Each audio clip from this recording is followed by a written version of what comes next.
Hi, I'm Linda, I say, taking a sip of coffee, a 40-year-old self-made woman. Growing up, I always knew I wasn't the favorite in the family. My younger brother John was the star in my parents' eyes from the start. They doted on him, gave him everything he wanted, while I felt more like a guest in our home than their daughter. I glance at Maggie, my best friend, who sits across from me at the kitchen table. I remember one Christmas, John got the latest gaming console and I got a sweater. I laughed bitterly. It was like they didn't even see me. Maggie frowns, her voice soft. That's so unfair, Linda. It must have been hard, feeling invisible. It was, I say, my eyes drifting to the quiet street outside. That's why I left as soon as I turned 18. I knew I had to build something for myself. And I did. I smile, remembering the years of hard work. Every paycheck, every promotion, I saved and climbed my way up. This house, I gesture around, it's modest, but it's mine. It's proof I can stand on my own. Meanwhile, John's life couldn't be more different. Despite all the coddling, he dropped out of college, drifted from one failed venture to another. Now, jobless and with children from different partners, he's moved back in with our parents, relying on their constant bailouts.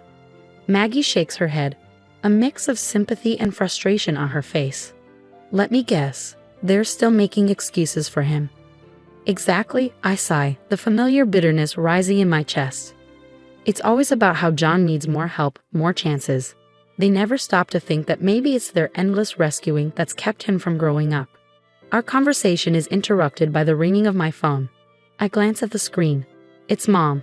I brace myself before answering, already knowing what this call is about. Linda, we need to talk about John. Mom begins, her voice tense. He's gotten himself into trouble with child support. He owes over $3,000, and if he doesn't pay, he could go to jail. And you're calling me because I ask, though I already know the answer. We need your help, Linda, she pleads. We've done everything we can, but we're out of options. I feel that old pang of resentment. So you want money. It's not just money, Mom counters, desperation creeping into her voice. It's your brother's freedom. I take a deep breath, the weight of years of being second best pressing down on me. Mom, I've worked hard for everything I have. John has never had to struggle because you've always cleaned up his messes. There's a heavy pause, thick with unspoken accusations and disappointments. Are you really going to let your brother go to jail? Mom asks, her voice a mix of guilt-tripping and hope. I'm sorry, Mom, but I can't. I won't. My decision is clear, my voice firm. John needs to face the consequences of his actions. I have my own life, my own responsibilities. The call ends with a strained goodbye, leaving me with a swirl of emotions, anger, relief, and most of all, a sense of peace for finally standing my ground. Maggie reaches over, squeezing my hand in silent support. You did the right thing, Linda, she says. It's time they realize you're not their emergency fund. I nod, grateful for her understanding. It's just hard, you know.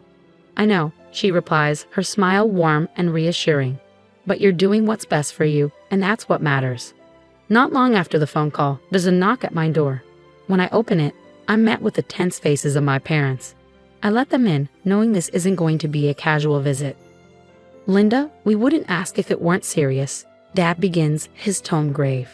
John could go to jail. I cross my arms and lean against the wall. And how is that my problem, Dad? Why is it always me who has to fix things? You're his sister, Mom cuts in sharply. Family helps family.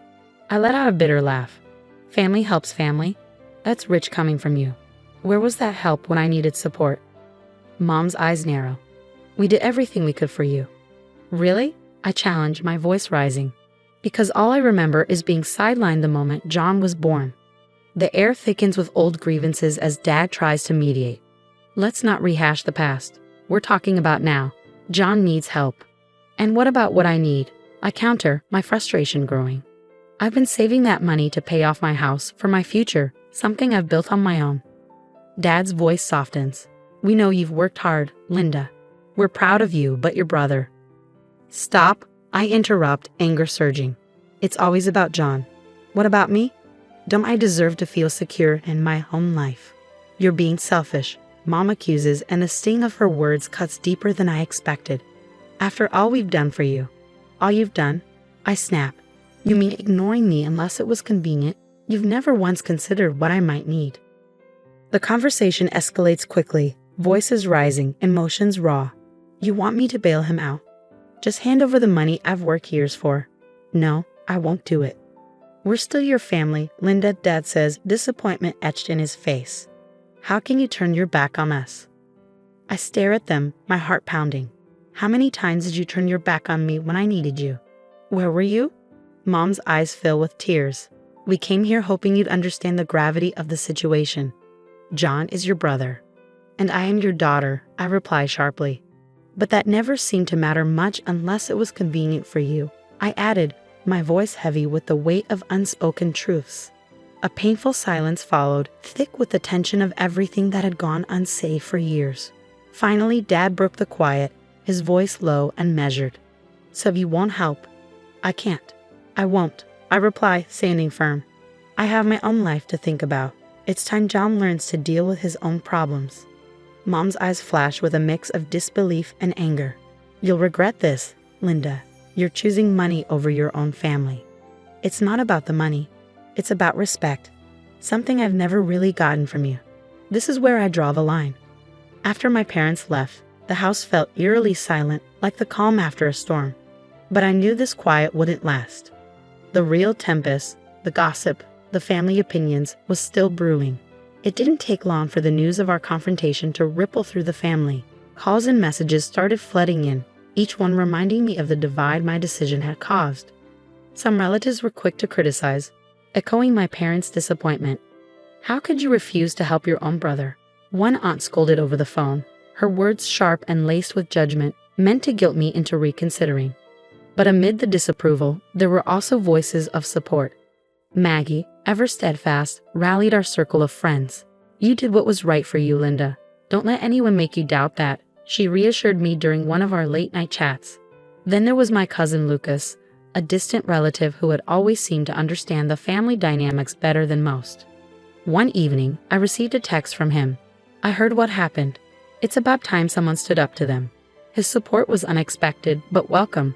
A reminder that I wasn't alone in recognizing the toxic patterns that had plagued our family for years. As the days turned into weeks, the initial barrage of calls and messages began to wane, but the tension within the family lingered.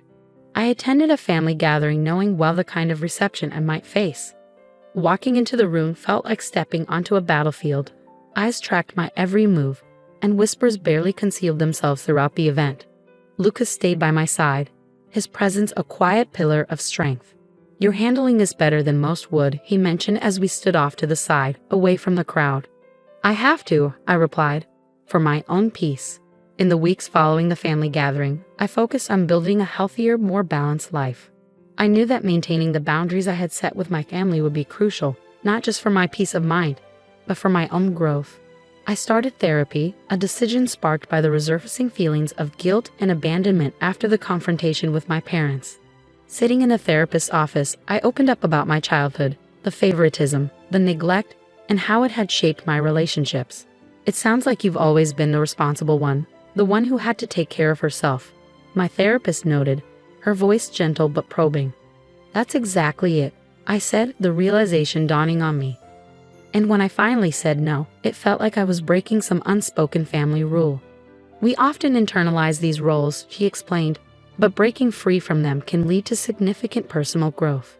Her words were empowering, helping me understand that my worth wasn't tied to how much I sacrificed for others, especially when those sacrifices were never reciprocated. Meanwhile, John's situation worsened. Without my financial help, my parents, desperate to protect him from the consequences of their lifelong enabling, scrambled for alternatives. They tried setting up fundraisers, reached out to distant relatives, and even considered taking out loans. I heard about their struggles through Lucas, who kept in touch regularly. "They're really doing everything they can to avoid letting John face the real consequences," he said during one of our calls. One afternoon, I met Maggie for lunch at a cozy cafe, a small haven from the bustling city. We talked about everything from work to personal growth. But inevitably, the conversation turned back to my family. "You seem different, Jess," Maggie observed, her eyes thoughtful. "More at peace." "Maybe," I smiled, feeling the truth of her words. "I am. It's been tough, but setting these boundaries has been one of the best decisions I've ever made. I'm finally prioritizing myself." "That's wonderful to hear," Maggie said, her smile wide and genuine. "You deserve this peace, Jess. You've earned it." Months have passed since I firmly established boundaries with my family, and life has gradually settled into a new, healthier rhythm. I took a significant step towards securing my future by legally documenting my decision not to be financially responsible for my parents or John. This wasn't just about protecting my assets, it was a statement of independence and a commitment to prioritizing my own well-being. Despite these safeguards, news of John's ongoing struggles and my parents' worsening financial and health issues still made its way to me, mostly through Lucas, who remained my connection to the family dynamics without pulling me back into old, unhealthy patterns. One evening, I hosted a small gathering at my home. The room was filled with warmth and laughter, a stark contrast to the family gatherings I used to dread. Surrounded by the friends and allies who had supported me through my hardest moments, I felt immense gratitude. Maggie, ever the supportive friend, raised her glass during a toast. "To Linda, for showing us the strength it takes to choose oneself, even when it's hard." The room echoed with cheers, and I felt a surge of pride. These people, my chosen family, understood my journey, respected my decisions, and celebrated my victories as their own. They had been there through the setbacks and challenges, offering comfort and solidarity. As the evening wound down, I found myself at my favorite spot by the window, gazing out at the city lights. The peaceful night offered the perfect backdrop for reflection. I thought about the boundaries I had set and the sense of peace they had brought into my life. It's true what they say, sometimes the hardest boundaries to establish are the ones that ultimately set us free. This realization wasn't an ending, but a beginning. A new chapter in which I could live authentically and unapologetically, prioritizing my well-being and happiness. My relationship with my family might remain strained, but I had found a way to thrive outside the constraints of those old dynamics. As I turned from the window, I felt a quiet triumph swell in my heart. This wasn't just my new normal, it was a hard-earned victory, a testament to the resilience and determination that had guided me through the darkest times. The story of Linda comes to a close. One of overcoming and setting boundaries that we hope resonates with many of you. Now we'd love to hear from you. Do you believe family obligations should always take precedence over personal well-being?